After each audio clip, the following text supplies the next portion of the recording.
But you know the difference between Panama and America as far as education is concerned, and I saw this as soon as I went to college in America. In America, they don't want you to think critically. In America, they don't want you to even think out of the box. You know, one thing I noticed about America, and this is just it's an anecdotal opinion based on my own experience. So take it as a grain of salt. Take it as a grain of salt, but you tell me if you guys have not experienced the same thing. Have you not noticed that in America, most tests are multiple choice? Keep me honest here, chat. I could be talking out of my ass right now because I didn't go to high school here. I didn't go to middle school here. So keep me honest. All I did was go to like elementary school and college here. Have you noticed that in America, most tests are multiple choice? Because what I experienced in America when I went to college here is that almost everything is multiple choice. Do you not think that when they give you all of the answers as multiple choice, that limits your ability to have critical thinking skills? Because in Panama, I'll give them one thing that I noticed. In Panama, almost all of the tests were you like actually writing out your fucking answers, like your thoughts. You'd read a book and the questions would be, what did you think about this and da. You did a social studies test. Explain to me in your own words what you think about the arrival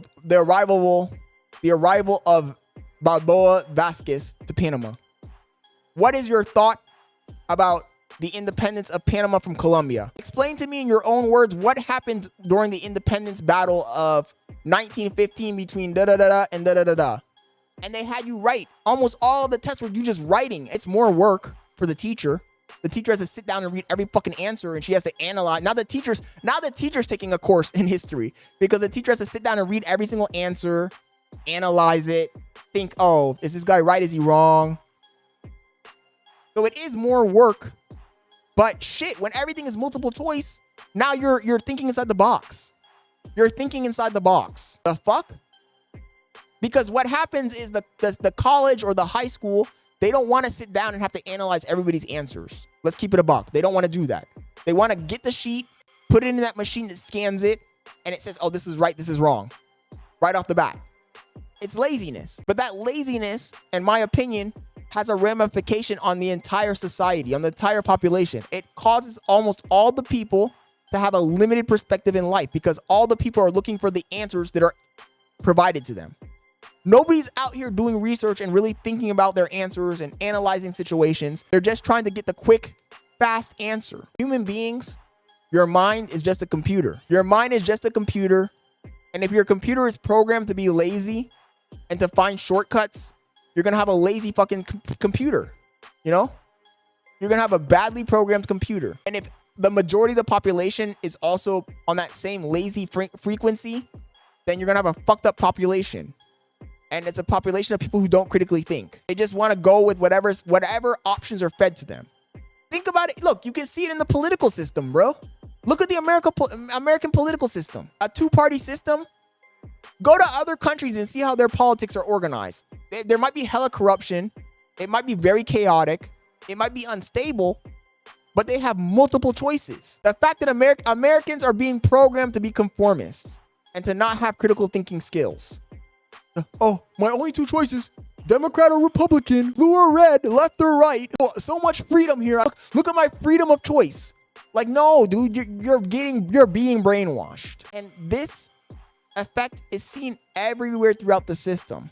This is the reason why when I say something that's not one of those boxes that you've already been pre-programmed to accept, you say, oh, Scott is crazy. Scott is going on a tangent. What the fuck is Scott talking about? It's because I'm going off the reservation. I'm off the reservation, chat. And when you talk to niggas from other countries, when you talk to fucking people from Africa, when you talk from people from Central America, when you talk to people from Europe, those niggas are off the reservation too. That's why when they hear Americans talk, they're like, what the fuck are these people talking about? John Miller says, you sound retarded. That's what I'm trying to say, John. When they hear me saying the choices that are not on that exam, they're like, yo, this boy sounds like he's dumb. What is Scott talking about?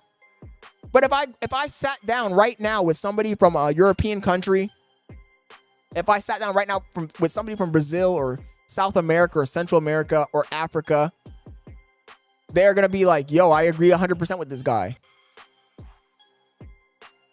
The U.S. is number 25 in education since the last census. I think it's on purpose, dude. I think it's just that they're cheap. They don't care. They don't care. And being dumb is the feature, not the bug. Because dumb people are easy to control. People who don't question anything, they don't question the answers that they're provided. They just select one. They're easy to control. Extremely easy to control.